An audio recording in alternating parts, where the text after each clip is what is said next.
সবাই যখন মৃত্যুটাকে ভীষণ ভয় পায়, আমি তখন হাসতে হাসতে আল্লাহর কাছে ভীষণ সন্তুষ্টি নিয়ে পৌঁছতে চাই যে আমি একটা ন্যূনতম ওই জীবনটা লিড করতে পারলাম, যে আমি একটা ইনসাফের হাসি নিয়ে আমি আমার আল্লাহর কাছে পৌঁছতে চাই। সুতরাং আগামী 50 বছর বাঁচলাম, কোনো ইম্প্যাক্ট তৈরি হলো না আমারে দিয়ে, দেশের জন্য, রাষ্ট্রের জন্য, উম্মার জন্য, জাতির জন্য। কিন্তু আমি ধরেন 5 বছর বাঁচলাম, সেটার মধ্য দিয়ে যদি আগামী 50 বছরের ইম্প্যাক্ট তৈরি হয়, তাহলে অনেকদিন বেঁচে থাকায় কি সাফল্যের বলেন? শহীদ প্রেসিডেন্ট জিয়াউর রহমান কয়টা দিন বেঁচেছেন, কিন্তু ভাবেন আজকে পর্যন্ত উনি আমার অনুপ্রেরণা। হাঁটতে হাঁটতে আমার পা ফুলে যায়। আমি, আমার টিম সেদিনকে ব্যাগের মধ্যে জুতো নিয়ে তারপরে একটা শপিং মলে ঘুরছিলাম, মানে পা ফুলে গেছে, পা জুতোয় ঢুকাতে পারছিলাম না। তো জিয়াউর রহমানের একটা ওনার গল্প মনে পড়ছিল, যিনি মাইলকে মাইল যখন হাঁটতেন ওনার সাথে স্টাফদের পা ফুলে যেত, কিন্তু ওনার তো আর্মি ট্রেনিং আছে। তখন তাকে বলতো যে স্যার আপনার তো আর্মি ট্রেনিং, আমরা তো আর পারি না। এই জন্য ওনাকে মানুষ রাখাল রাজা বলতো। তা আমরাও সারা বাংলাদেশের 56,000 বর্গ মাইলে হাঁটতে চাই। আমরা ইনসাফের চাষাবাদ করতে চাই, একটা স্বাধীন সার্বভৌমত্বের সততার বাংলাদেশ তৈরি করতে চাই। আল্লাহ যে কয়দিন হায়াতে রাখবেন এই লড়াইটা করব। যেদিন নিয়ে যাবেন আমি স্বপ্ন দেখে যেতে চাই, আমি আমাদের এমন টিম, আমি আমার সন্তানকে রেখে যেতে চাই, আমার মৃত্যুর পরে যেন এই লড়াই বন্ধ না হয়, এই লড়াই যেন বাংলাদেশে কিয়ামত পর্যন্ত জারি থাকে।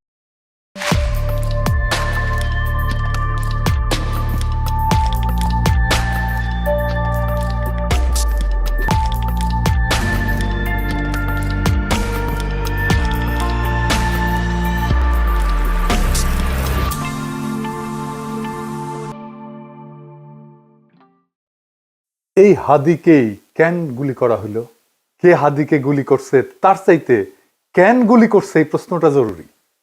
হাদি বর্ষা বিপ্লবের মধ্যে দিয়ে গড়ে ওঠা তরুণ এবং বিপুল সম্ভাবনাময় এক রাজনৈতিক নেতা।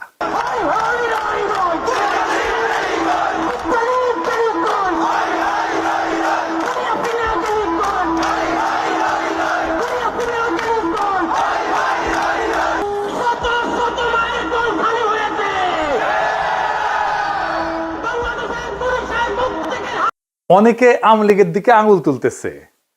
আওয়ামী লীগ অবশ্যই বর্ষা বিপ্লবের প্রধান শত্রু, কোনো সন্দেহ নাই, কিন্তু আওয়ামী লীগই কি একা বর্ষা বিপ্লবের একমাত্র শত্রু?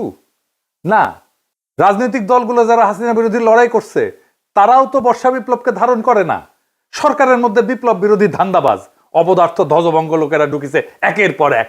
প্রফেসর ইউনূস নিজের বউয়ের ডাক্তাররা ঢুকাইছে মন্ত্রী পরিষদে, বন্ধুর পোলারে ঢুকাইছে, তার গ্রামীণ ব্যাংকের লেসপেন্সার সব ঢুকাইছে, পলিটিক্যাল পার্টিগুলো তাদের নিজেদের লোকদেরকে ঢুকাইছে, এবং বেশিরভাগই অপদার্থ।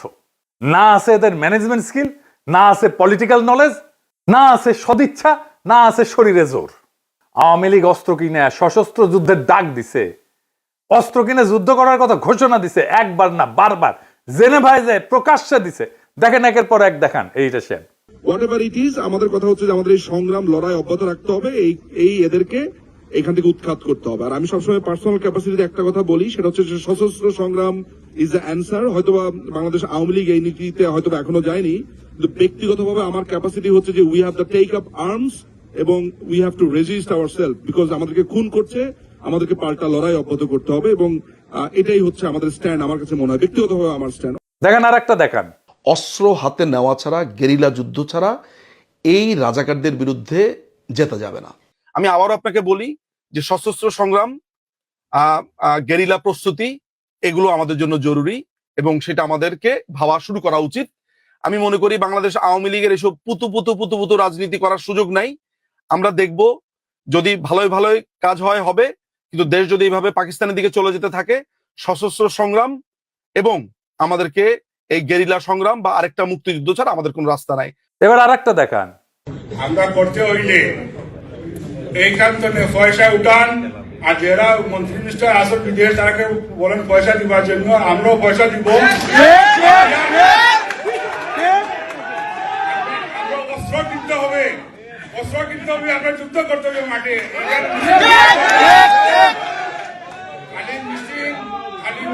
মিছিল করলেও চলবে না, আমরা অস্ত্র করতে হবে, আমরা মাঠে নামতে হবে।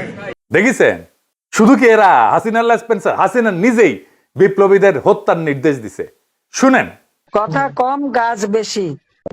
নেত্রী আমাদের যে ভাই বোনদের হত্যা করেছে, আমরা অস্ত্র তুলে নিয়ে এদেরকে হত্যা করবো ইনশাল্লাহ আগামীতে। মুখে কথা একটু কম বলো তো, যারা কথা বেশি বলে তারা কিছু করতে পারে না। কথা কম গাছ বেশি, ঠিক আছে? মুখ দিয়ে বলতে যেও না, আগে করে দেখো। ঠিক আছে, খোদা হাফেজ। শুনেছেন? তারপরেই তো এই ঘটনা। একটা রাষ্ট্রের বিরুদ্ধে সশস্ত্র সংগ্রাম বা প্রকাশ্য খুনের নির্দেশ দেওয়ার বিরুদ্ধে কিছু করছে প্রফেসর ইউনূসের সরকার? কিছুই করে নাই, কিচ্ছু করে নাই। আর ওদের সাহস আকাশে চড়ছে। হাসিনাকে ভারত ফেরত না পাঠাতে চাইলে নাকি আমাদের কিছুই করার নাই, এই বলে তৌহিদানন্দ প্রভুপাদ। শুনেন, ভারতকে রাজি হতে হবে অথবা চাইতে হবে তাকে ফেরত পাঠানো। রাজি না হলে আসলে তো করার কিছু নেই, আমরা রাজি করানোর চেষ্টা করতে থাকতে পারি, এটুকু। যেটা প্রথমে যেটা বলছিলেন, এটা একটু প্রসেসের ব্যাপার আছে, প্রসেসে চলছে, দেখা যাক আমরা কতটুকু অ্যাচিভ করতে পারি। শুনেছেন? এটারে বিএনপি ঢুকাইছে, দেখে দিলাম এটা উপদেষ্টা মন্ডলীতে। এতটাই অপদার্থ, করার কিছু নাই তো তুই উপদেষ্টা আসিস কেন? 111 আমলা ওরে বানাই দিছে মন্ত্রী। এরা গালাইলে ওর গায়ে মাখেন, এতটাই নির্লজ্জ, এতটাই ক্ষমতা লোভী। এদের দিয়া প্রফেসর ইউনূস ফ্যাসিবাদের আগমন ঠেকাবে। হ্যাঁ, কি আর কমো, বালটা ঠেকাইতে পারবে। নির্বাচনের তফসিল ঘোষণা করছে না, দেখেন কি ভয়াবহ রক্তপাত হয় এই পুরা নির্বাচনের সময়। কিছুই ঠেকাইতে পারবে না। কেউ তো কথা শোনে না, আমলারাও কথা শোনে না। ক্ষমতায় বসেছে, রাষ্ট্রযন্ত্রের উপরে কোনো নিয়ন্ত্রণ প্রতিষ্ঠা করতে পারে নাই এই 2 বছরে। এত সাপোর্ট দিয়ে গেছে, কোনো স্যাদব্যাদ নাই। আচ্ছা বলেন, এনএসআই, ডিজিএফআই যদি না জানে কারা ঢাকা 8 আসনের প্রার্থী শরীফ ওসমান হাদিকে হত্যার উদ্দেশ্যে গুলি করছে, তাহলে এই সংস্থাগুলো বন্ধ করে তো দিতে হবে। এগুলো রাখার যুক্তি কি? এই সংস্থা দুইটার প্রধানদের আজকে তো বিদায় করে দেওয়া উচিত। এরা কিছুই করতে পারবে না। জাতীয় নিরাপত্তা উপদেষ্টা একজনকে বানাইছে। হ্যাঁ, অনেকে বলে আপনার গুরুজন, হ্যাঁ, ওনারা নিয়ে ভিডিও টিডিও বানিয়েছেন। ওনারে আবার তা আমি কি করব? যে যায় লঙ্কায় সেই তো হয় রাবণ। সে ক্ষমতা উপভোগ করিচ্ছে আর বিএনপির সাথে ঘুটু করিচ্ছে, বিএনপির সাথে ঘুটু করিচ্ছে যেন বিএনপি তাকে পররাষ্ট্রমন্ত্রী বানায়। হাদিকে খুন করার এই ভয়ঙ্কর অপারেশনে যারা যুক্ত ছিল তাদেরকে গ্রেপ্তার করে বিচারের আওতায় না আনতে পারলে প্রফেসর ইউনূস সরকার 12 ফেব্রুয়ারি জাতীয় নির্বাচন সম্পন্ন করতে পারবে না, লিখে রাখতে পারে। বর্ষা বিপ্লবকে কোনোভাবে মেনে নিতে পারেনি কায়েমি গোষ্ঠী। আর এক দল আছে বর্ষা বিপ্লবকে বিপ্লব বলে স্বীকারই করতে চায় না, বলে এটা অভ্যুত্থান। এটা অভ্যুত্থান নাকি বিপ্লব খুব নির্দোষ বিতর্ক বইলা মনে হয় না, কিন্তু এখানে লুকায় আছে হাদির গুলি খাওয়ার নিশানা। আসেন সেটা বুঝে দেখি। এক শ্রেণীর জাউরা আছে, দেখবেন বলবে আইসে আমি সহ কয়েকজন নাকি দেশটারে অস্থির করে রাখছি। বিপ্লবের পরে কোনো দেশ সুস্থির হয় না, কখনো হয় না। বিপ্লবের ইতিহাসে এটা নাই। সুস্থির করার জন্যই বিপ্লবী সরকার লাগে। অভ্যুত্থান আর বিপ্লব এক জিনিস না। আমি যদি বাঘরে বিলাই ভেবে ম্যানেজ করি তাহলে বাঘ বাঁচবে নাকি বিলাইয়ের সার্ভিস আদর পাবো আমি? কোনোটাই তো হবে না। এই বিপ্লব না অভ্যুত্থান, এই জিনিসটা বুঝার ভুলের এই খেসারত জাতিকে দশকের পর দশক দিতে হবে। আমি বলে দিলাম, আমি পরিষ্কার করে বুঝাই বলি কেন অভ্যুত্থানের পরে দেশ দ্রুত স্বাভাবিক হয় আর কেন বিপ্লবের পরে দেশ দীর্ঘদিন অস্থির থাকে এবং কেন বিপ্লবের সঙ্গেই প্রতি বিপ্লব জন্ম নেয় কিন্তু অভ্যুত্থানের পরে প্রতি বিপ্লব জন্ম নেয় না। আসেন সেই জিনিসটা বুঝে দেখি। অভ্যুত্থান মানে কি? অভ্যুত্থান মানে ক্ষমতার হস্তান্তর, রাষ্ট্রের রূপান্তর না। ক্ষমতা এক হাত থেকে আর এক হাতে যাবে, রাষ্ট্র বদলাবে না। অভ্যুত্থানে বদলায় কে শাসন করবে, কিন্তু বদলায় না রাষ্ট্রের কাঠামো, আইন, আদালত, ব্যুরোক্রেসি, সেনাবাহিনী, তার কর ব্যবস্থা, আন্তর্জাতিক চুক্তি। এই জন্যই আমরা ভারতের সাথে হাসিনার কর চুক্তি বাতিল করতে পারি নাই। এই কারণে অভ্যুত্থানের পরদিন ব্যাংক খুলে যায়, অফিস চলে, পাসপোর্ট ইস্যু হয়, কোর্ট বসে, বিদ্যুৎ আসে, রাষ্ট্র কাজ করে। কারণ রাষ্ট্র তখনও জীবিত থাকে, শুধু চালক বদলায়। আর 2024 বর্ষা বিপ্লবে কি হয়েছে এটা চিন্তা করে দেখেন। থানা ফাঁকা হয়ে গেছে, পুলিশ নাই, পালায় গেছে। আদালত ফাঁকা হয়ে গেছে, বিচারপতিরা পালায় গেছে, প্রধান বিচারপতি সহ। হয় নাই? বিপ্লব মানে কি? বিপ্লব মানে শুধু শাসক বদল না।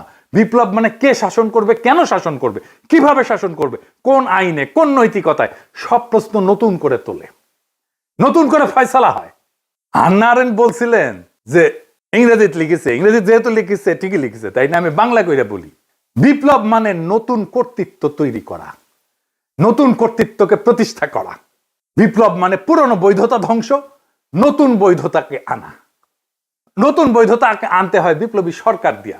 সে বিপ্লবী সরকার যদি আপনি না করেন, আপনার বৈধতা, আপনার কন্ট্রোল, আপনার নিয়ন্ত্রণ, আপনার অথরিটি দাঁড়ায় না। প্রফেসর ইউনূসের অথরিটি দাঁড়ায়নি, এই জন্যই দাঁড়ায়নি। কেন হয় প্রতি বিপ্লব হয় বিপ্লবের পরে? কারণ বিপ্লব কাউকে না কাউকে বলে তোমার দর্শন ভুল, তোমার আদর্শ ভুল, তোমার বিশ্বাস ভুল, তোমার সম্পত্তি অবৈধ, তুমি দেশের শত্রু, তুমি জনগণের শত্রু। তাই যখন কেউ সব হারায় তখন সে লড়াই করে। অভ্যুত্থানে কেউ সব হারায় না, বিপ্লবে অনেকে সব হারায়। বিপ্লবে আওয়ামী লীগের সব হারানোর কথা ছিল, ভারতের সব হারানোর কথা ছিল, হারায় নাই, সব রক্ষা করা হয়েছে। তাই প্রতি বিপ্লব জন্মায় বিপ্লবের গর্ভেই। বিপ্লবী সরকারের দরকার পড়ে প্রতি বিপ্লব থেকে বিপ্লবকে রক্ষা করার জন্য। ইতিহাসে দেখেন, ইতিহাস কি বলে, শ্রীলঙ্কা তো প্রেসিডেন্ট পাশে দখল করে ফেলছিল না জনতা, ওইটা অভ্যুত্থান ছিল, দেশটা সুস্থির হইতে সময় লাগেনি। নেপালও কি হয়েছে, তাই হয়েছে না, নেপাল সুস্থির হয়ে গেছে না, সময় লাগেনি, কারণ ওইটাও অভ্যুত্থান ছিল। বাংলাদেশ সুস্থির হচ্ছে না কেন? কারণ আমরা সেই গুরুত্বপূর্ণ সত্যটা এড়াই গেছি যে বাংলাদেশে একটা বিপ্লব হয়েছে এবং বিপ্লবের পরে অস্থিরতা থাকে, সেটাই স্বাভাবিক। কিন্তু সেই অস্থিরতা কতদিন থাকবে সেটা নির্ভর করে একটাই বিষয়ের উপরে, নতুন সরকার কতটা পূর্ণাঙ্গভাবে বিপ্লবী। আমরা সেটাকেই বলছিলাম বিপ্লবী সরকার। ইতিহাসে যেই সরকার বিপ্লবের ম্যান্ডেট নিয়ে, বিপ্লবী কর্মসূচি নিয়ে স্পষ্টভাবে পুরানো রাষ্ট্র ভেঙে নতুন রাষ্ট্র করে, সেখানে অস্থিরতা তুলনামূলকভাবে কম সময়ে দূর হয়ে যায়। কারণ সেখানে থাকে ক্ষমতা স্পষ্ট কেন্দ্র, আদর্শিক এবং রাজনৈতিক পরিচ্ছন্নতা। আর এইখানে না ঘরকা না ঘাটকা, বলে রাষ্ট্র সংস্কার করব, আর সব পুরানো কিছু সবকিছু রেখে দিচ্ছে। রাশিয়ায় 1917 সালে বিপ্লব হয়েছে, অস্থিরতা ছিল কিন্তু দ্রুত নিষ্পত্তি করে ফেলছিল বলশেভিকরা। অস্থিরতা দীর্ঘ হয়নি, যুদ্ধ ছিল কিন্তু দ্বিধা ছিল না। চীনেও কমিউনিস্ট সরকার পুরনো রাষ্ট্রের সঙ্গে আপোষ না করে নতুন রাষ্ট্র গড়ে তোলে। এইটাই বিপ্লবী চরিত্র, দ্রুত রাজনৈতিক স্থিতিশীলতা এনে দেয়। ভিয়েতনামও একই কথা। কর্তৃত্ব প্রতিষ্ঠা করতে হয় বিপ্লবী শক্তিকে। অন্যদিকে সরকার যেখানে না ঘরকা না ঘটকা, আধা বিপ্লবী, পুরানা এলিট আর নতুন শক্তির মধ্যে দোদুল্যমান, সেখানে অস্থিরতা লম্বা হয়। তাই হয়েছে প্রফেসর ইউনূসের সরকারে, পুরনো এলিট আর নতুন শক্তির একটা কোয়ালিশন হয়েছে। ফ্রান্সে বিপ্লব হয়েছে 1789 সালে। এরপরে দশক ধরে অস্থিরতা চলছে। মূল কারণ ছিল বিপ্লবের প্রশ্নে স্পষ্ট সিদ্ধান্তের অভাব। অর্থাৎ সমস্যাটা বিপ্লব না, সমস্যাটা হইল অসম্পূর্ণ বিপ্লব, বিপ্লবের পরে কর্তৃত্ব প্রতিষ্ঠা না করা। প্রফেসর ইউনূস কর্তৃত্ব প্রতিষ্ঠা করতে পারে নাই, আমাদের অনেক সাপোর্ট সত্ত্বেও। যত বেশি বিপ্লবী সরকার হয় তত দ্রুত ক্ষমতার প্রশ্ন মীমাংসিত হয়, তত দ্রুত দেশ স্থিতিশীল হয়। বিপ্লবকে যে থামায় দেয় যায় সরকার, অস্থিরতা তার পিছু ছাড়ে না, প্রফেসর ইউনূসেরও পিছু ছাড়বে না। কিন্তু বিপ্লব যে সম্পূর্ণ করে, স্থিতিশীলতার তার অনিবার্য ফল। আজকের অস্থিরতা, অরাজকতা সবকিছুর দায় ওই ছাত্রদের, যারা প্রফেসর ইউনূসের সরকার বানাইছে। এডিটর সাহেব, প্রফেসর ইউনূসের পেছনে ছাত্রদের ছবিটা দেখান, কারা কারা আছে। এই সব কয়টার দায়িত্ব এটা, এরাই প্রফেসর ইউনূসের সরকার বানাইছে। এই দায় নিতে হবে, ছাত্রদেরকে নিতে হবে, ওয়াকারকে নিতে হবে, রাজনৈতিক দলকে নিতে হবে, আসিফ নজরুলকে নিতে হবে, যারা এই সরকার গঠন করছে, সবার এটা দায়। এখন শেষ প্রশ্ন, কেন হাদি গুলি খায়, অন্য কেউ না? এর কারণ হাদি শুধু জুলাই বিপ্লবী না, হাদি একজন আপাদ মস্তক ভারতীয় আগ্রাসন বিরোধী। ভারতীয় আগ্রাসন বিরোধী হয়ে বাংলাদেশে বাইসা থাকাটা মুশকিল। প্রেসিডেন্ট হইলেও বাইসা থাকা যায় না। জিয়ারে মরতে হয়েছে না, ইলিয়াস আলীকে মরতে হয়েছে না, সালাউদ্দিন কাদের চৌধুরীকে মরতে হয়েছে না, জামাত নেতাদেরকে মরতে হয়েছে না, আবরারকে মরতে হয়েছে না, হাদিকে নিয়ে কম কুৎসা রটনা করা হয়েছে। দেখেন এই মালটাকে চিনতে পারেন কিনা দেখেন। জুলাই গণ অভ্যুত্থানে হাদির অবদান কি দেখতে হবে না? এই গণ অভ্যুত্থানের সময়ে, গণ অভ্যুত্থানের পরেও হাদি নামে কাকে মানুষ চিনত না। বাংলাদেশের সংকটে হাদিকে এদেশের মানুষ পায়নি। বাংলাদেশ যখন কাঁদছিল, বিপদে পড়েছিল, যখন রক্ত ঝরছিল, তখন হাদিরা সিনা টান টান করে দাঁড়ায়নি। তখন কিন্তু মির্জা আব্বাস ভাইরা দাঁড়িয়েছিল, তাদের হাজার হাজার কর্মীরা এখানে অবদান রেখেছে, লড়াই করেছে। শুনিছেন এই বাটপারকে বিএনপি কোলে তুলে রাখে। বিএনপি যা যা করতে পারে না, বলতে পারে না, এই বাটপারকে দিয়ে করায় আর বলায়। এটা বিএনপির মাস্তান, এটা বিএনপির ভার্চুয়াল মাস্তান। হাদিকে নাকি সে মাঠে দেখে নাই।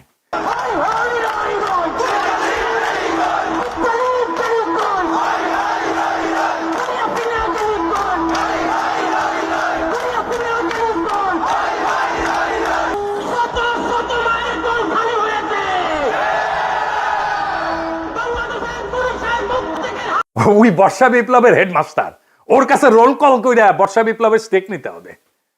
ওরে কিছু বললে বিএনপির বুদ্ধিজীবী ডাক্তার জাহেদ পর্যন্ত সেট করে ওঠে, কাইন্ডে শেষ হয়ে যায়। এই এপিসোড যখন রিলিজ হবে তখন হাদির ঠিক কি অবস্থা থাকবে আমি জানি না। এখনো পর্যন্ত হাদি ভালো আছে। হাদির কথায় আপনারা বারে বারে মৃত্যুর কথা আসতো, শহীদ মৃত্যুর কথা আসতো। আমরা তার এইরকম একটা কথা শুনেই এপিসোডটা শেষ করব। কিন্তু একটা কথা আপনাদেরকে স্পষ্ট করে বলে যেতে চাই, জুলাই বিপ্লবকে বিজয়ী করা ছাড়া আমাদের সামনে আর কোনো রাস্তা খোলা নাই। প্রফেসর ইউনূস বিপ্লবকে লক্ষ্যভ্রষ্ট করেছে। আমরা আবার সেই বিপ্লবকে সম্পন্ন করব, বিজয় করব। প্রয়োজনে আবার এক নদী রক্ত পাড়ি দেব, কিন্তু বিজয় নিয়ে ঘরে ফিরবো ইনশাল্লাহ। ইনকিলাব জিন্দাবাদ। মন খারাপ হয় যে আল্লাহ যদি আমাকে কোনোদিন নিয়েও যায়, তো এই যে ছেলে মেয়েগুলো, মানে আমি আল্লাহর কাছে সবসময় দোয়া করি, আপনি জানেন যে আমার আল্লাহ একটা সন্তান দিছে, 3 মাস ওর বয়স। আমার বাচ্চাটা তো আমি 3 মাসে 30 মিনিটও কোলে নিতে পারি নাই।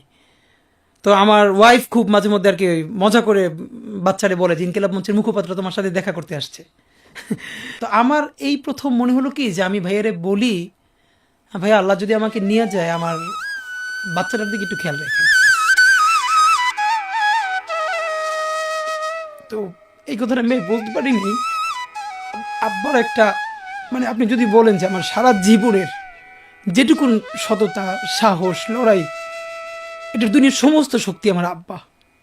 আমি যদি কিছু হইলেও করতে পারি সততার সাথে, আল্লাহ যদি আমার রহম করে, তাহলে আমার ছেলে, আমার পরিবার, আমার ভাই বোন, আমার ইনকিলাব মঞ্চের ভাই বোনগুলো, এগুলো আল্লাহ দেখবে যেভাবে আল্লাহ এখন আমাদেরকে দেখতেছে। সুতরাং কারো কাছে আর কোনো প্রত্যাশা নেই।